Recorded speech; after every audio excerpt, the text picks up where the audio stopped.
সর্বপ্রথম ব্যারিস্টার ভাই ছোট ঈদে বা কুরবানিতে আমাদেরকে খাসি বরাদ্দ দিচ্ছে, দোয়া করি আল্লাহ পাক ওনারে ভালো রাখুক, সুস্থ রাখুক। আমার পক্ষ থেকে বিএনপির সমস্ত নেতা কর্মীদেরকে আল্লাহ পাক ভালো রাখুক, সুস্থ রাখুক, ওরা যাতে এই দুর্গাপুর কর্মকাণ্ডে ভালো সুস্থ বা সবল ভাবে কাজ করতে পারে, এটা হচ্ছে আমার প্রত্যাশা। আর আমি এই দুর্গাপুরের ভিতরে আমাদের হিজড়া জনগোষ্ঠীর জন্য আমরা কেউ ভিক্ষার হাত পাততে চাই না।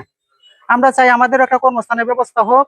আমরা চাই যে দুর্গাপুরের হিজড়া জনগোষ্ঠী যারা আছে তারা কর্ম করি ভাত খাক। এটাই আমার আবেদন স্পিকার স্যারের কাছে।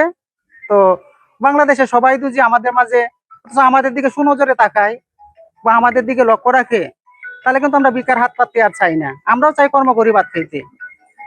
এটাই হচ্ছে প্রত্যাশা। আমরা যেটা পাইছি দোয়া করি সমস্ত নেতা কর্মী বা এমপি মহোদয় পর্যন্ত যাতে স্পিকার স্যার পর্যন্ত ভালো থাকে।